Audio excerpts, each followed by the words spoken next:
Matric আৰু উচ্চতৰ মাধ্যমিক চূড়ান্ত বৰ্ষৰ পৰীক্ষা বাতিলৰ দাবীত সুপ্ৰিম কোৰ্ট পালেগৈ অসমৰ একাংশ শিক্ষাৰ্থী।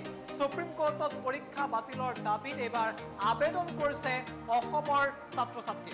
এই মুহূৰ্তত এটা ব্ৰেকিং নিউজ আমি জনাব বিচাৰিছো যে এবাৰ পৰীক্ষা বাতিলৰ দাবীত সুপ্ৰিম কোৰ্ট পালেগৈ অসমৰ শিক্ষাৰ্থী। মেট্ৰিক আৰু উচ্চতৰ মাধ্যমিক পৰীক্ষা সন্দৰ্ভত উচ্চতম ন্যায়ালয়ত আবেদন দাখিল কৰিছে অসমৰ শিক্ষাৰ্থীয়ে। পৰীক্ষা বাতিলৰ দাবীত এবাৰ আবেদন কৰিছে অসমৰ একাংশ শিক্ষাৰ্থীয়ে।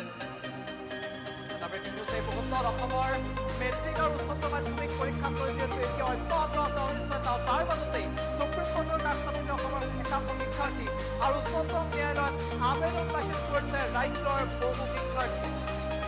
অসমৰ পৰীক্ষা সন্দৰ্ভত বৃহস্পতিবাৰে উচ্চতম ন্যায়ালয়ত শুনানি হ'ব। এই সন্দৰ্ভত শুনানি হ'ব অহা বৃহস্পতিবাৰে। জুলাই মাহত পৰীক্ষা অনুষ্ঠিত কৰাৰ সম্ভাৱনা ব্যক্ত কৰিছিল ৰাজ্যৰ শিক্ষামন্ত্ৰীগৰাকীয়ে। মেট্ৰিক উচ্চতৰ মাধ্যমিক পৰীক্ষাক লৈ দীৰ্ঘদিন ধৰি অনিশ্চয়তা চলি আছিল। অনিশ্চয়তাৰ মাজতে ৰাজ্যৰ একাংশ ছাত্ৰ-ছাত্ৰী এবাৰ উচ্চতম ন্যায়ালয়ত আবেদন দাখিল কৰিছে পৰীক্ষা বাতিলৰ দাবীত। উচ্চতম ন্যায়ালয়ৰ কাষ চাপিছে ৰাজ্যৰ একাংশ ছাত্ৰ-ছাত্ৰী।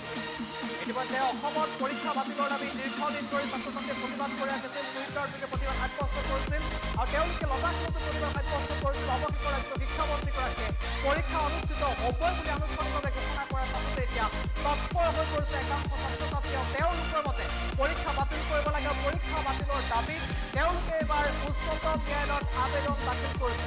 আৰু ইতিমধ্যে যি আবেদন, সেই আবেদন আমাৰ হাতত আছে। আবেদন পত্ৰ আমি দেখাবলৈ চেষ্টা কৰিম।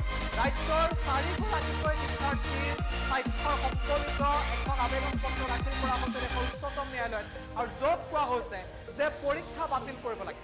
মেট্ৰিক আৰু উচ্চতৰ মাধ্যমিক চূড়ান্ত বৰ্ষৰ পৰীক্ষা বাতিল কৰিব লাগে বুলি দাবী জনাইছে ৰাজ্যৰ শিক্ষাৰ্থীসকলে। কোভিড পৰিস্থিতিৰ বাবে পৰীক্ষা পিছুৱা হৈছিল। তাৰপিছত ছাত্ৰ-ছাত্ৰীয়ে দাবী কৰিছিল যে পৰীক্ষা বাতিল কৰিব লাগে। ইতিমধ্যে একাংশ ছাত্ৰ-ছাত্ৰীয়ে স্বাক্ষৰ সংগ্ৰহ কৰিছিল।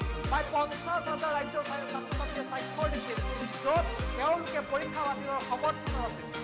আৰু যথেষ্ট সংখ্যক কেইবা লাখো ছাত্ৰ-ছাত্ৰীয়ে টুইটাৰৰ জৰিয়তে ৰাজ্যৰ শিক্ষা বিভাগৰ দাবী জনাইছে পৰীক্ষা বাতিলৰ বাবে। কিন্তু তাৰ পাছত শিক্ষামন্ত্ৰীগৰাকীয়ে পৰীক্ষা অনুষ্ঠিত হ'ব বুলি ঘোষণা কৰাৰ পাছতে এতিয়া উচ্চতম ন্যায়ালয়ৰ কাষ চাপিছে ৰাজ্যৰ একাংশ শিক্ষাৰ্থী। আৰু 4গৰাকী শিক্ষাৰ্থীয়ে ইতিমধ্যে আবেদন দাখিল কৰিছে আৰু বৃহস্পতিবাৰে উচ্চতম ন্যায়ালয়ত পৰীক্ষা সন্দৰ্ভত